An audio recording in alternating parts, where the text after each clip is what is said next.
Hi, everybody. Welcome back. Welcome to the sixth and final workshop in this series. If you've been here live for all of them, well done. If you've been here live or you've watched all of them and this is the last one for this session, thank you very much for being here. And hopefully we'll have learned quite a lot together. I'm looking forward to the next phase of these sessions. But for now, this is the last of the live video workshops. So over the past 5 sessions with myself and Trina, we've talked a lot about all the different things we can do in terms of online investigation, debunking, verification, all kinds of fact-checking, visual, and so on. So that's the things we can do. Today we're going to change the focus a little bit and talk about more than can we do these things is should we do them?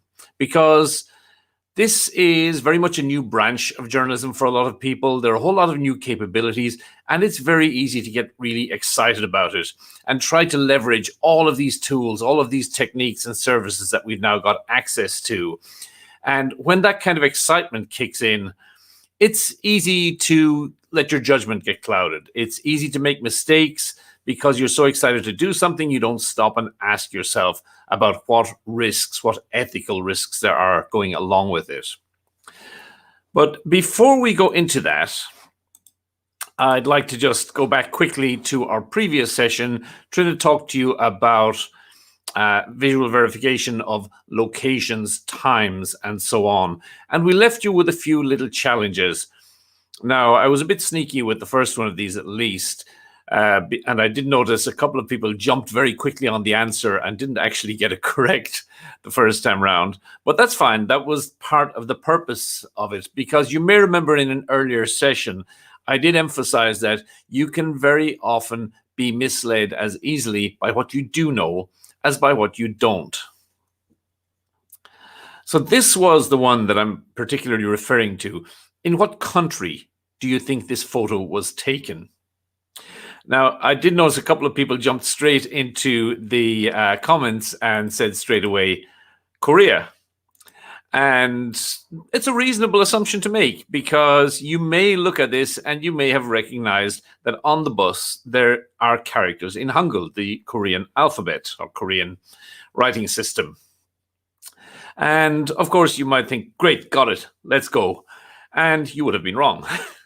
So if you had taken a little bit more time, if you knew enough about Korea to recognize the alphabet, you may have been slightly suspicious by looking at the background. You have banana trees and mango trees there. If you've clicked into this picture, you'll get a much larger version of it. You'll be able to see these things a bit more clearly. So this is the kind of thing that I very often deliberately put into exercises to see if people will get overexcited and go off a bit too fast. They'll have looked at that and said, okay, definitely Korea, let's move on. However, if you then, prompted by your suspicion about the tropical appearance, if you go in a bit closer, you can see number plates, license plates on the cars and indeed on the bus. Now, this bus may originally be from South Korea, but it's not in South Korea anymore at the time this photo was taken. When you look at the license plates, you can see something that 3 of them have in common. The letters YGN. What could this be? Well, the first thing you could do, I always say to people, start simple. You don't have to get into anything highly complicated at first. Very often, just a search engine will give you a very good indication of what you need to be focusing on. So in this case, you could put into your search engine license plate YGN. In this case, it takes you to a Wikipedia page, first of all. That Wikipedia page is called Vehicle Registration Plates of Myanmar.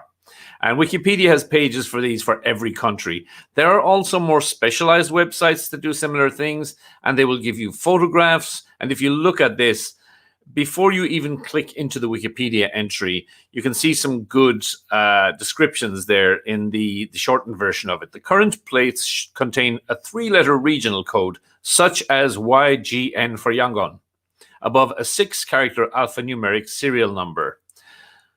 And that's the first thing you see then on the actual Wikipedia entry. That corresponds exactly with what we see in the photograph. You've got the YGN on top, and underneath you have 6 characters that narrow these plates down a bit more. So this is enough to tell you that almost certainly, unless somebody's been moving vehicles around the region, this was taken in Myanmar, not in Korea.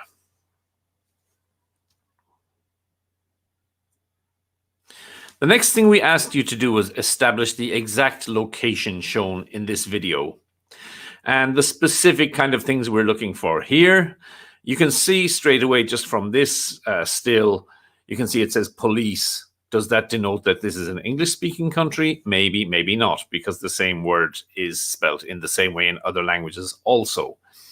Now, a few pieces of information you can pick out. The approach I always say is, what information do you need? What information do you actually have? How can you find further information? How can you use the information you have? How can you also be misled by the information you have? But it does say in the caption, it does say Paris. So what you can do is start off going to Paris in your mapping application, because that's hopefully where this is going to turn out to be. You can very often head off on the wrong path first and then have to readjust and find out you're doing things wrong or you're making the wrong guesses. But in this case, we start with Paris because that's where the video claims to be. Now, watching the video carefully, one of the things that jumps out is because this is in an urban area and in a commercial area, a shopping area, there are quite a few signs visible. The video is rather chaotic. It's not that easy to read a lot of these signs, but you will remember the technique we mentioned previously, that particularly in YouTube, it's very easy to watch videos a single frame at a time. And if you can pick out one frame, then of course you have many more opportunities to get one frame where something may have been legible, may have been in focus, and so on. So in this case, when you get to this point of the video, if you pause it by hitting the space bar or just by clicking on the pause icon on the video, you can then go forward and backward a single frame at a time. So you do that by hitting the full stop key or the comma key. And lucky enough with this one, it's quite blurry a lot of the time. It's not that easy to read anything in it, but there does come a point where for a couple of frames, and this is probably the best of them, you can read the sign over there. And anytime you can read something like this, of course, then you can type it into a search engine. So this says Premier Bel Parquet. We can go back to our map. We're zoomed in close to Paris, so it's only going to search for it in the Paris area. And then we put in the search. Now, when we put in this search term, almost straight away, even after just the first word, Premier Bel, you can see that you're starting to get a few suggestions there. And a couple of them do actually read Premier Bel Parquet. So click on one of those, and you get quite a few different ones. Now, this could have been time-consuming because this is obviously a chain. There are quite a number of these. We can see here 6 just in this Paris area alone. Sometimes you may have to start looking at each one of them one at a time and hope that you eventually get to the right one. Now, in this case, we did see that it was a built-up area and that there was a demonstration going on. So you could use a little bit of intuition here and say, well, let's discount the ones that are out in the suburbs. Let's see if this is actually something that's more central. So we're left with 3 at this point. And you can go through the 3 of them one by one. When I did this one myself at first, I was lucky enough to land on the right one the first time. If that's not the case, there are only 3. So I came into this area here and got down to street level. And after a little bit of going up and down the street and turning around, panning the view in Google Street View, I was able to pick out a few details here. And you see I've marked the shop sign in blue.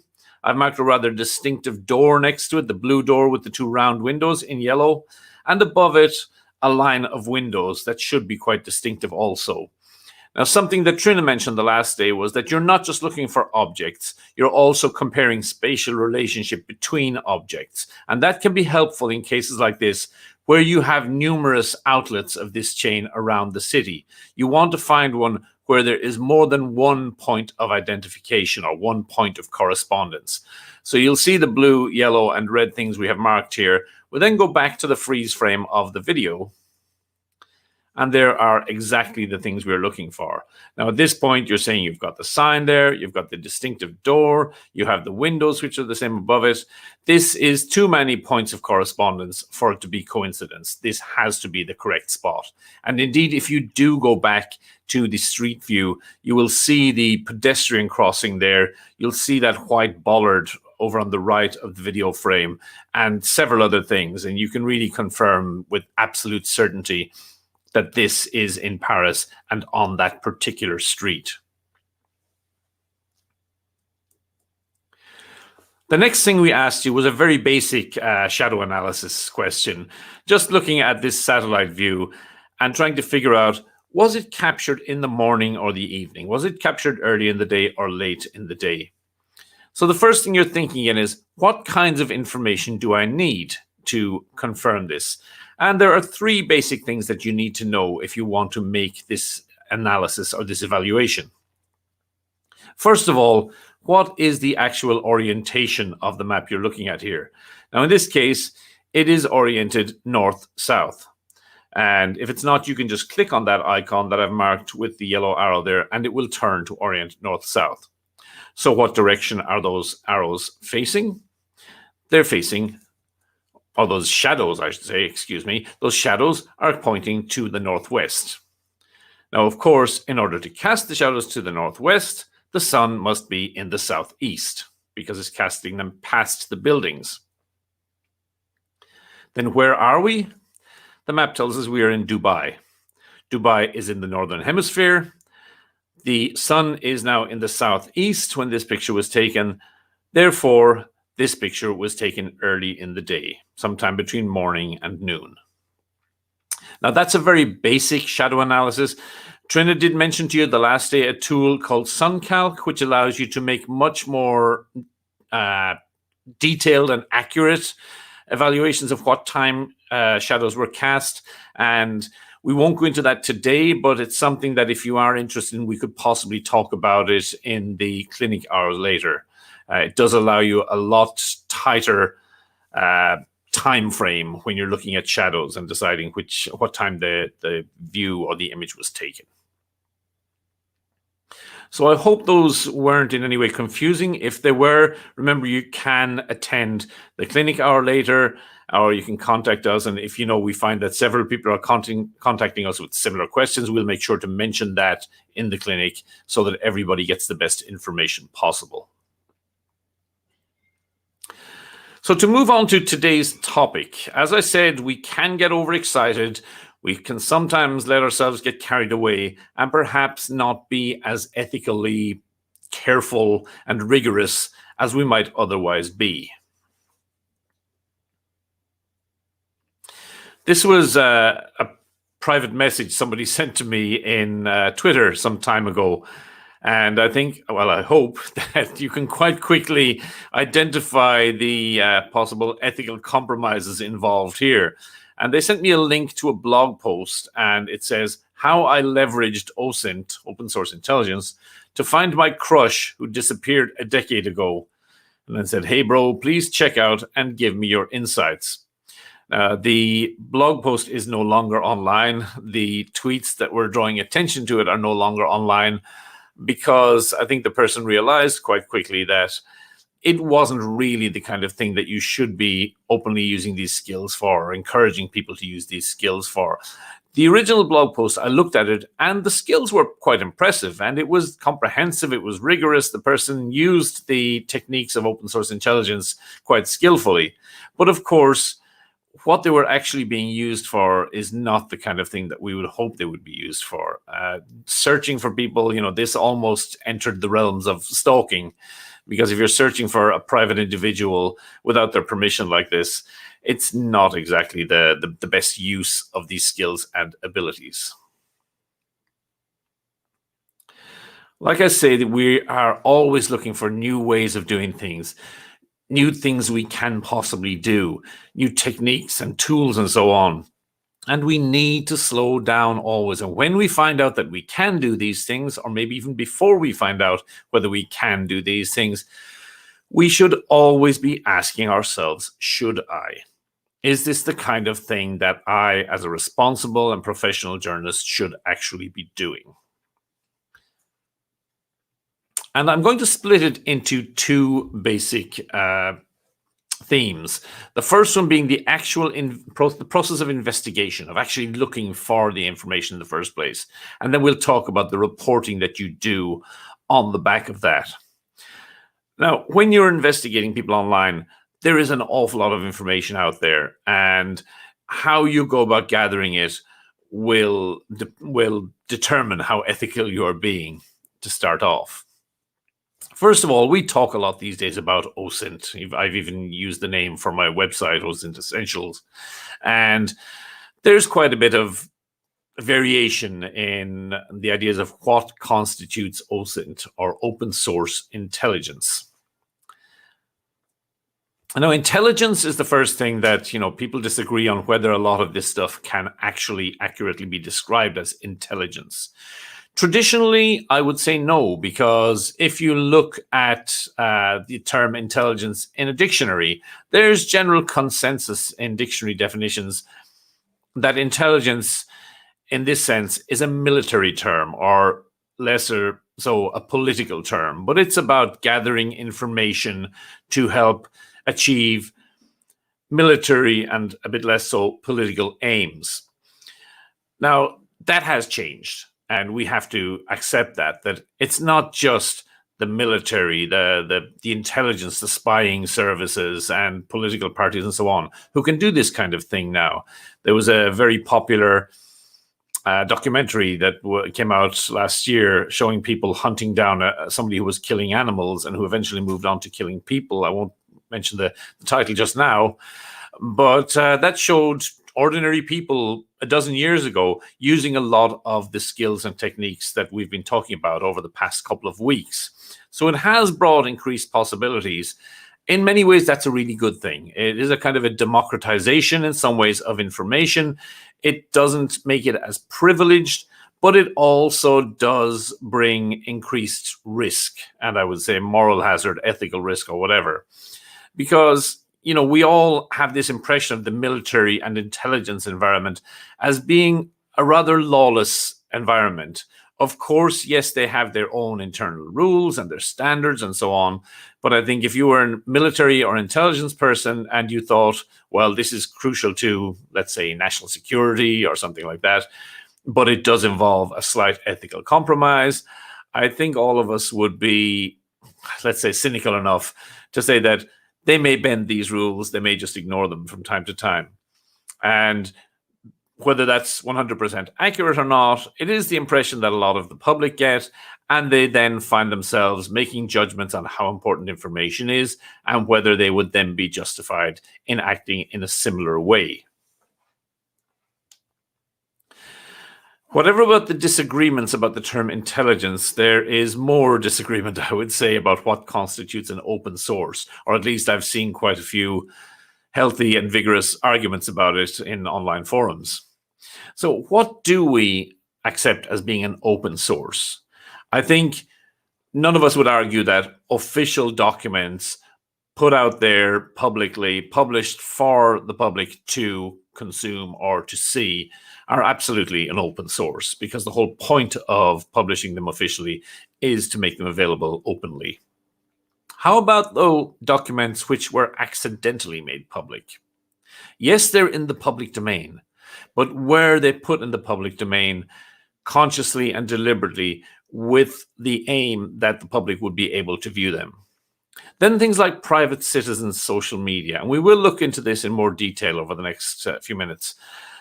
How far do we go when we're looking at the social media of private citizens? And what kind of things do we have to take into account when we're looking at them? This is the kind of thing you see quite often online. And we did talk in an earlier session about ways of looking for documents using search engines and narrowing things down to find certain types of documents and things online. And I'm not saying 100% when you find these kind of things that they were top secret or highly confidential, because in a lot of cases, these will be things that originally were meant to be private, but were later decided to be of little importance and were then declassified or made public. But quite often you will find things that were not meant to be made public in the first place. And you'll see this document. It's from a local government authority in the United States. And it says, private and confidential, internal use only, not to be distributed. Now, I just found this with a Google search. And in some of these cases, like I say, they were just confidentiality lapsed, or somebody decided there's no reason for these to be confidential anymore.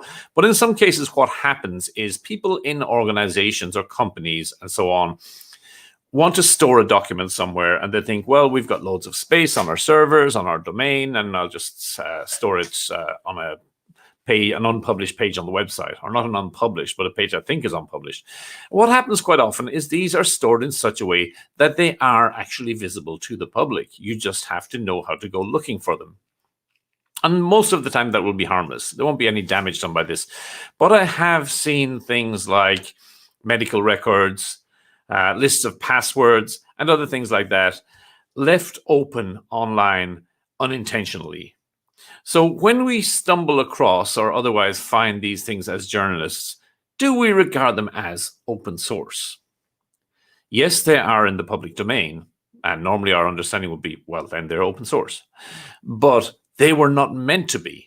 Now, this isn't exactly like a leak because it hasn't been done deliberately. It's accidental. How do we treat these things? And I'm not saying there's a right or a wrong answer to this. We will treat them in varying ways depending on our needs and desires. And I will go into how to make judgments in these kind of situations. Then we come to the thing of, like I said, private citizens' social media and their publicly facing social media. And you would need to ask yourself, do you know how much of your online presence is open to the public? And a lot of people say, yeah, of course, because I locked down all my privacy settings, blah, blah, and so on.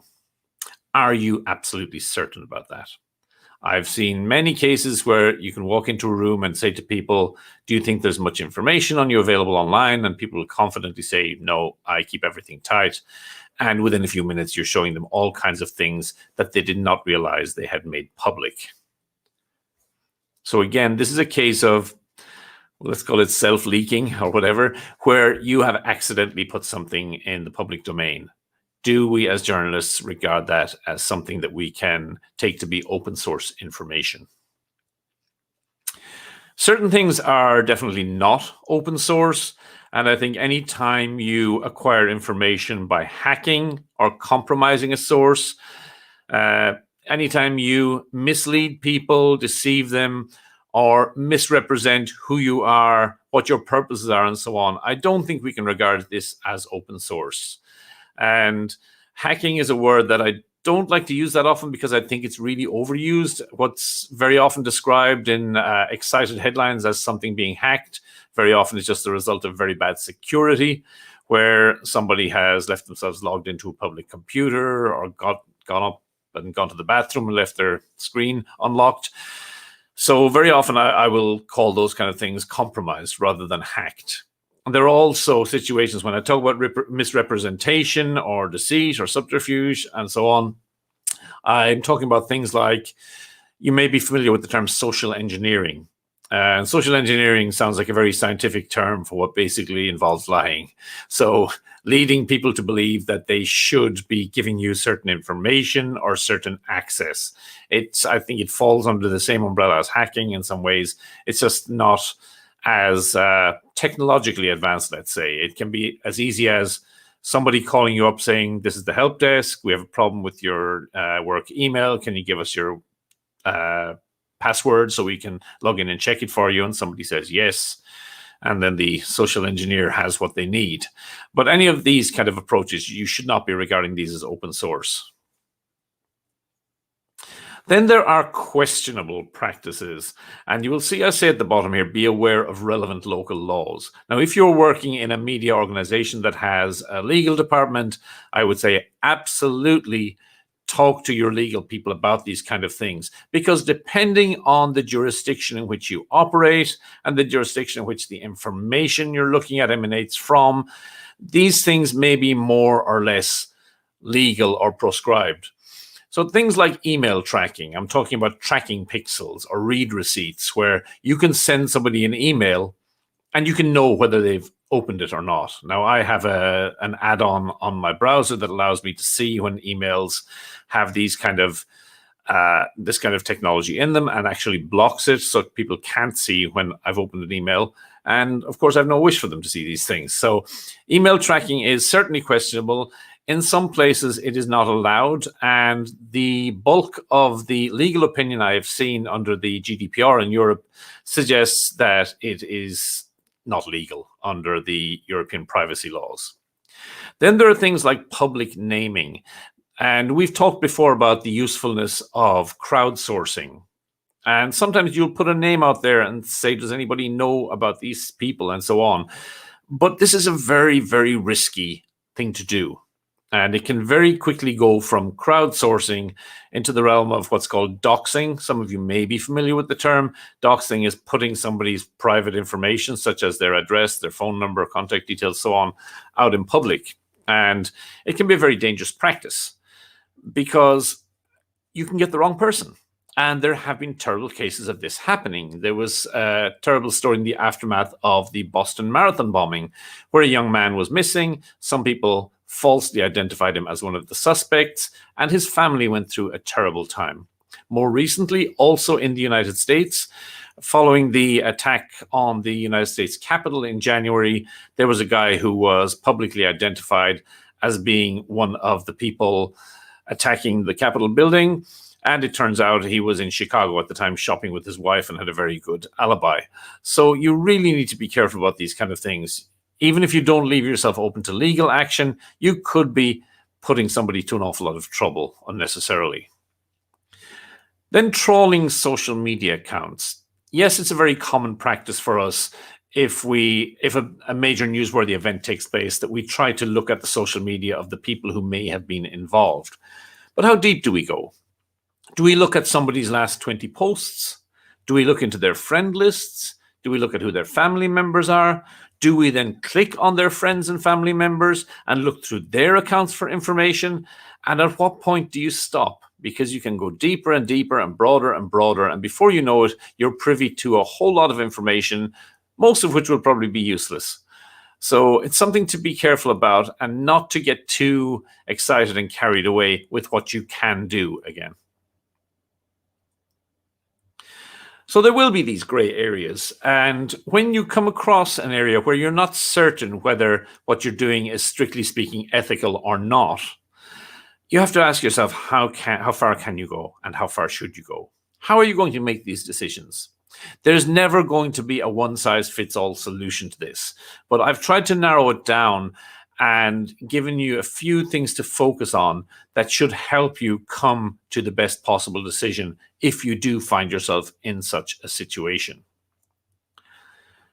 So the three headings I've put on this are need, value, and consequences. And they may sound quite similar, particularly need and value. So I will explain how I mean these things to differ from one another. But you take these three things and then you try to come to some kind of an evaluation, judging on your own experience and expertise, on whether you are now justified to go ahead and find this information in the way that you were thinking of. First of all, talking about need, ask yourself how essential the information that you're looking for is to the task of verification or fact-checking or reporting. Do you absolutely have to have this piece of information, or can you dispense with this information and still do the job just as well? Then if you definitely need this piece of information, is there an other way in which you can get it? If the way that you're trying to get it at the moment strikes you as being slightly ethically compromised, you should always look carefully and see whether there is a more ethically watertight way of finding it. I know all this kind of stuff is difficult when you're pressed for a deadline, when you're under pressure and your competition is also looking for the same stuff, but it really will help you to get on a stronger ethical foundation. So after need, the next thing I would say is to look at the value. How important is the information that you will get as a result of doing what you are about to do? Is this a matter of public importance, Are you likely to find out, for example, that a high-ranking government minister is involved in widespread corruption? In this case, I would say that you would tend toward going ahead and seeking the information in that way. Or is it simply a matter of entertainment or titillation of the public? Are you going to simply find out that the girlfriend of some celebrity may be pregnant? Yes, of course, there are publications who will say, well, this is hugely important to find out. I would argue.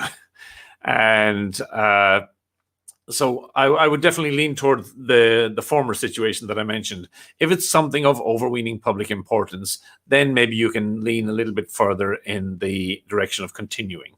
But if it's just some fluff that's going to end up in a corner of the entertainment pages, then I would advise caution. And the final leg of this triangle is the consequences. So what is going to happen if the public become aware that you have found the information in this way? We very often hear the excuse of, well, it wasn't illegal. But we know from experience there are many, many things that are not, strictly speaking, illegal, but they are ethically and morally questionable. And this is something that we need to be looking at all the time. Because even if it is legal, if the public finds out that you use this technique that is ethically questionable, is there a risk to the trust, the integrity, and the dignity of yourself or the news outlet you work for? If there is, then you have to go back and look at the other things again, the need and the value. And in the end, you have to try to balance these things off among each other and come to a decision in that way. Is it absolutely needed? Is it very important? And are the consequences, let's say, rather negligible? In that case, yes, of course, go ahead. But otherwise, be very careful and try to take your time, try to judge carefully how this is going to go. Reaching out to sources is something that has become more and more a part of the digital journalist's job. When you're working with amateur content owned by members of the public, you will end up reaching out to them quite often for purposes of getting permission for use, for purposes of verification, and so on. And the three keys, I would say, that when you do reach out to sources, be honest with them about who you are, what you want their information for, what you can actually do for them in return. Be accurate. Try not to make mistakes when you're reaching out to people.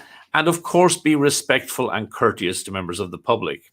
We won't go into this in more detail now, but I do have a link there, which is to a blog post I've done that deals with this area in much more detail. It's only available in English right now, but I would encourage you to look at it because I think it basically has a lot of tips from my own years doing that kind of work, and things that went well and things that taught me lessons and things I could have done better. And I've tried to distill them all into a single post there. So having acquired content or information, you're only halfway there at this point, because then you have to decide how you're actually going to use that information or content.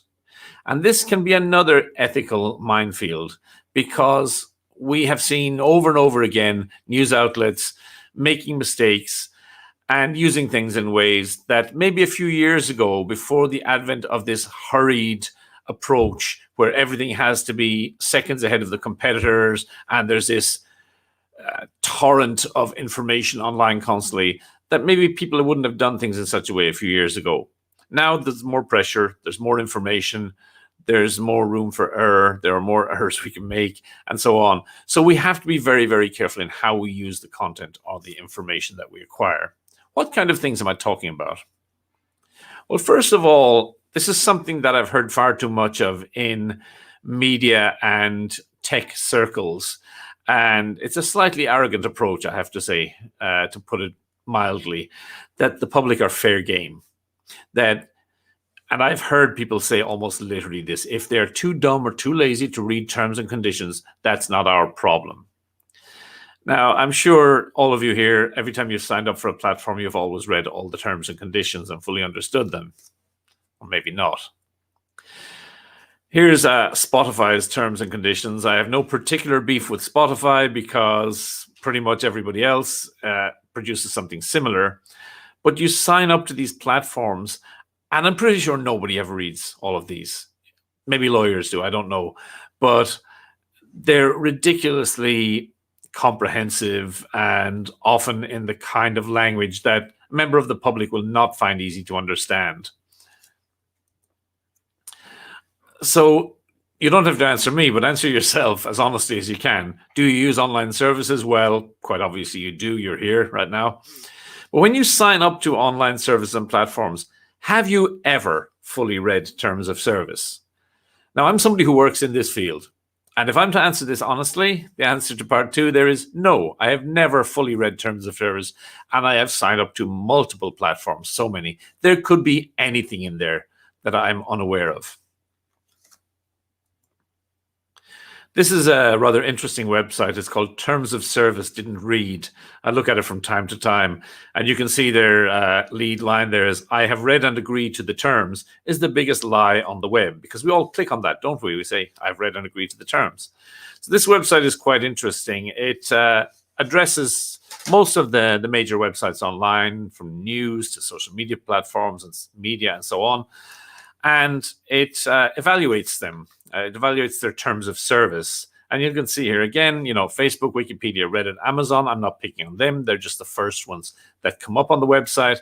And you can see that they give them a rating, and they explain why they have given them those ratings. So we'll tell you things like, you'll see their terms may be changed at any time without notice to the user, and so on. And it evaluates each of them, and you can go to the website and look through and find different platforms and so on. You can also, if you're really interested, you can put this add-on in your browser. There's one for Firefox, one for Chrome, and one for Safari. And whenever you visit a website, the add-on will allow you to just click on a little icon up at the top and see what evaluation TOSDR has given to that website. It can be quite interesting, quite enlightening, and eye-opening, and just a good reminder of how opaque and confusing these terms of service agreements can be. This is something I'm sure some of you have had shared on your Facebook from time to time from friends, family, and other people. I do not give Facebook permission to share anything I've put on their site, so on and so on. Sometimes it's a more technologically convincing sounding thing. This one says the violation of privacy can be punished by law, UCC 1-308-11, and so on, and the Rome Statute. Just has to be said, absolute nonsense. It has no legal effect whatsoever. If you're sharing this, don't, because it's just complete nonsense and it's not effective. A lot of people I know have shared this at some point over the last few years with me. The point I'm illustrating there is that the public largely have no idea what they have consented to. And this is something that caused disagreement from time to time. And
Hi everyone, apologies. Owen has had a connection issue, and so I'm very, very sorry. So it's Hi everyone, apologies. Basically what happened was that Owen's computer just crashed, so he will come back on in a few minutes. Just for security, I would just put up the slides that he had, just to be safe, where he last left things off, so he can just continue when he comes back on. hold on. Let me just pull this up so that I can put it out on the screen for you guys to see. I'm really sorry about this. Hang on. Okay, you should be able to see the screen up by now. And he will be back in a few seconds. Oh, and whenever you're ready, you can just come on.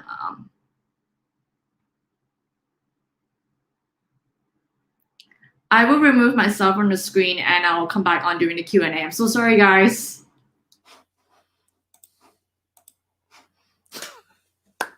Okay. So, yeah, just as I was criticizing the big platforms, my computer crashed without warning. That's one for the conspiracy theorists. Not quite sure why that happened, but we're back. So I have been talking about how the public do not know largely what they have consented to when they're signing up for online platforms.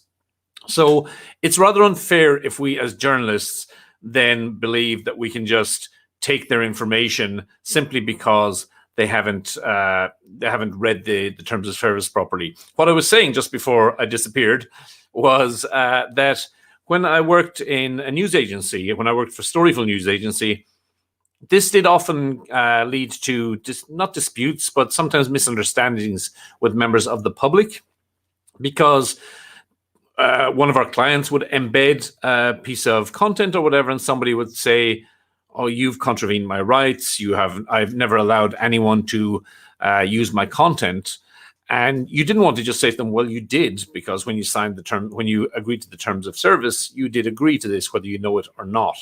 So it is something to be aware of, that very often members of the public do not fully understand this, and you may find yourself occasionally getting into disputes because of that. The next thing I want to address is what we would call the gotcha moment. I'm sure we've often seen stories about, oh, this celebrity liked something questionable on their social media, and I'll just go in briefly into why that is a questionable approach to take. So, for example, let's say you're looking at the Pope's Twitter account and you go to his likes section and you see something like this. And he's got this picture of this K-pop band on it. What approach do you take at that point?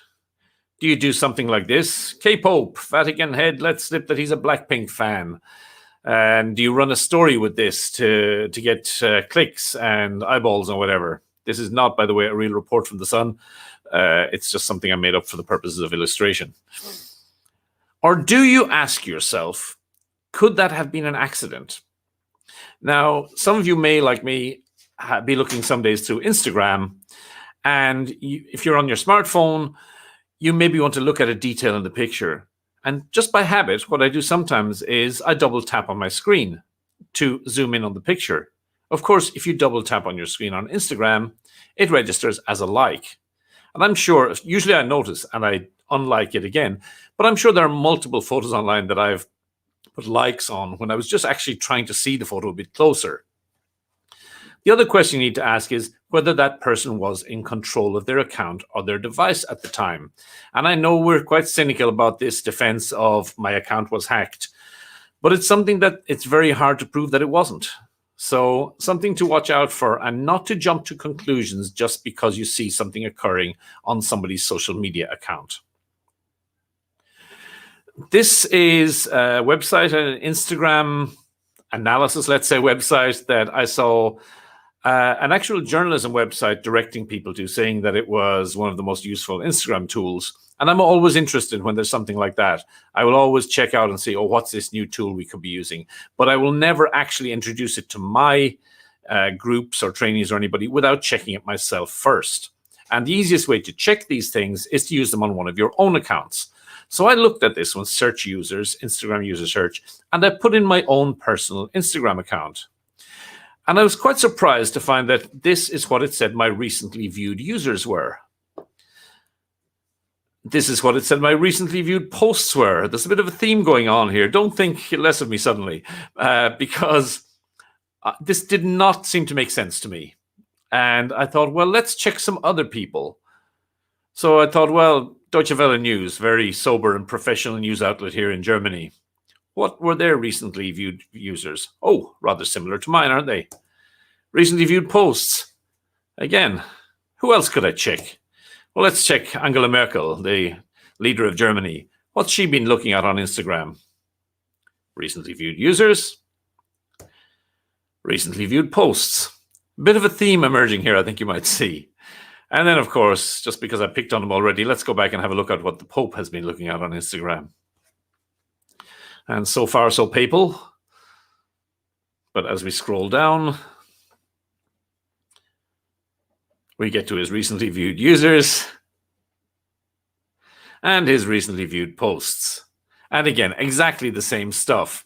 And I think you can see what's going on here. This website is not at all accurate in terms of what it's showing to you. What it's showing there has nothing to do with each of the individual users. It seems to be some kind of a, I don't know what, some way of getting people to click on and look for more information by using these kind of images. So you have to ask yourself, when you get information using a certain tool, service, or technique, does it do what you think it does?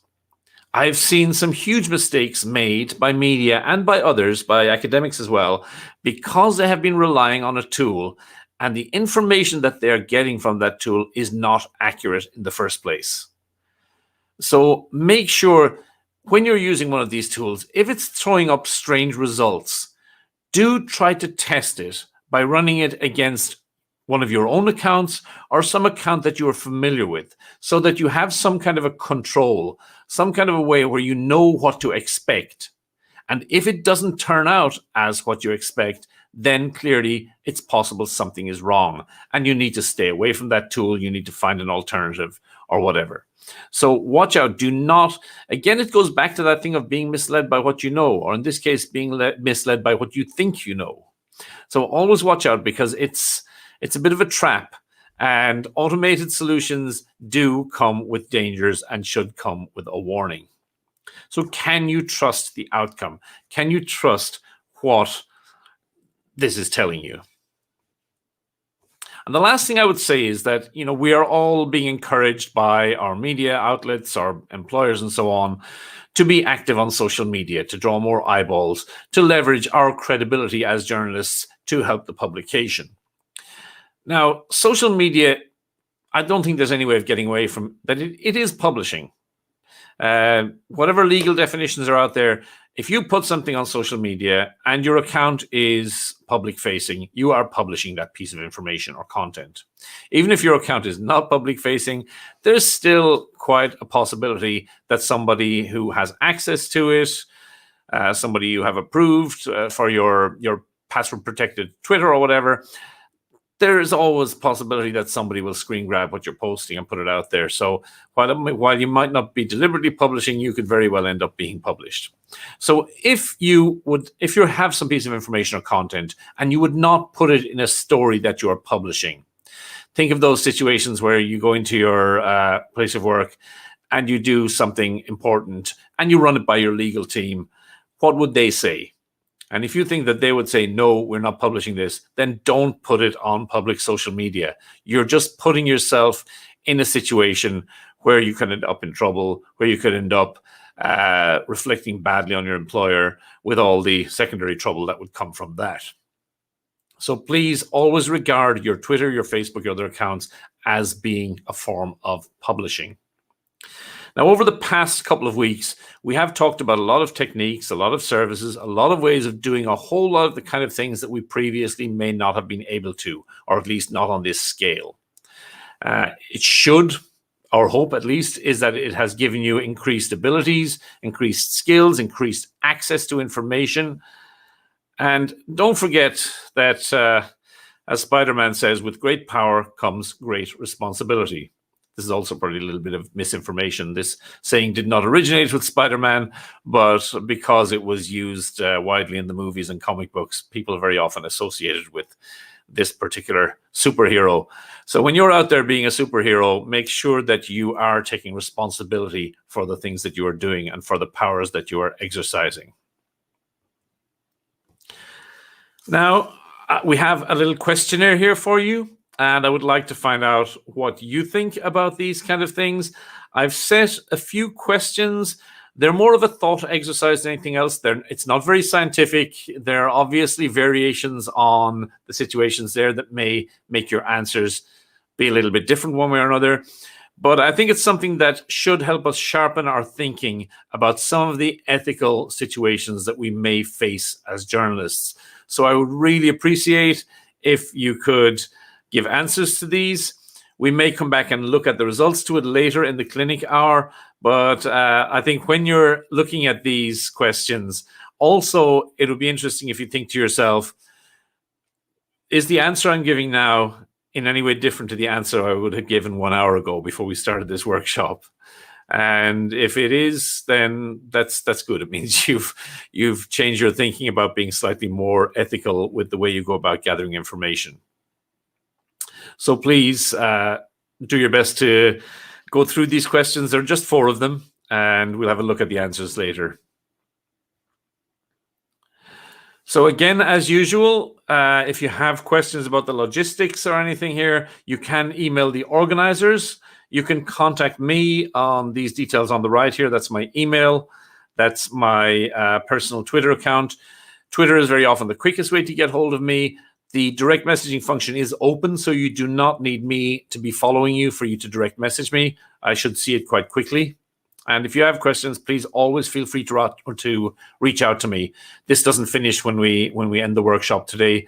I love discussing these subjects, and I will try to get back to you with the best information I can. Then there's also a link here for providing feedback. We'd love to know what you enjoyed about this series. We'd love to know what you thought maybe could have been addressed and wasn't, or something that maybe didn't come out as clearly as we thought it did. So any of this would be very, very helpful to us. And of course, for filling in the feedback, you get access to the tip sheet with lots of links and tips that arose from the workshops. So we do have a little time for questions. If you have any, please drop them into the comments section. If you were not here live for this session, if you're watching the recording, we do have the clinic hours later, and hopefully there will be one of these that is convenient to you. And you'll see there's one on July 1st and one on July 5th.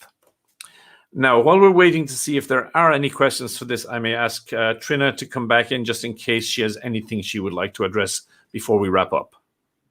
No, I don't have anything to add on. We'll just take questions right now.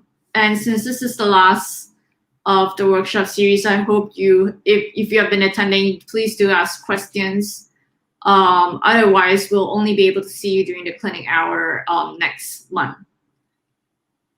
I just want to put a caveat that, actually out of all the 6 workshops in this series, I find that this is the most important one, simply because of the fact that a lot of journalists are very obsessed about the tools, but they tend to forget about the ethics behind it. So there are a lot of issues, especially it's very common in Asia, is that you would tend to publish tweets and Instagram posts of other users, especially when there's a live event happening or a current issue that's trending, without actually asking for permission from the tweet or original Instagram post owner, or even if asking if that to verify if that information that they posted on Twitter or Instagram is accurate. So I think the ethics of it this particular workshop is incredibly crucial. Yeah, I think that point you make is important also, Trina, because people will go ahead and say, well, it's perfectly legal. You can embed somebody's tweet. But of course, it is incumbent on us as journalists to take stock of whether what is said in that tweet is actually accurate. Yes, and because everyone just assumes that because it's a public profile, therefore you can just take the tweet or take the Instagram post and use it in your story. But I think the right thing to do is to always ask for permission and to also verify the content of the information that was posted. Just to answer, there's a question, do you provide certificate? Unfortunately, we do not for the series, simply because of the fact that this is aired on YouTube. So we have no way of tracking who registered actually attended. If you want to get a certificate, if you're from a university, you want to do a training with us, you can reach out to me. If you're in the APAC region, you can reach out to me. If you're not in the APAC region, then you would have to reach out to our NewsLab support email. I would just post it up here to request for training. We do group trainings, and in those group trainings, you can actually discuss with us about the opportunity to get a certificate at the end of the training itself. However, for public trainings that are done over YouTube, because we have, like I said, we have no way of tracking the attendance, who actually attended. We can only see the numbers. We cannot see who actually attended. Therefore, we are unable to do it. But if it's a closed door training, it's something that we can consider giving out certificates for. Any other questions? So I'm hoping to cross paths with some of you at some point as well in the future. Always enjoy working with journalists and students and others. Right, we have about 4 minutes more, so we'll give it another minute for questions to come in. If there isn't, then we'll end it in another 2 minutes.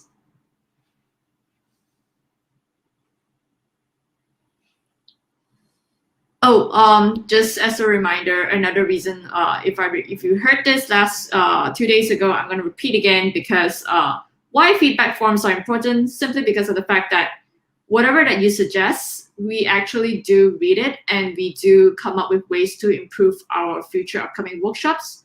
And if you have suggestions on topics that we should cover that you do not see us covering in any of our video tutorials on the GNI Google News Initiative YouTube page, if you see that there's nothing that's covered and you think that it's relevant and it should be covered, offer it in a feedback form. We'll actually do it. So I actually did run a workshop series based on a feedback that was given several months ago. So yeah, looks like no one is asking any questions. So if that's the case, if you do have any burning questions or you're watching a recording of this, you can always sign up to the clinic hour. We have 2 slots available. Registration link is here, QR code is here. Just sign up and we'll see you. That will be a closed door session where we'll actually have more interaction, face-to-face interaction actually, over the screen.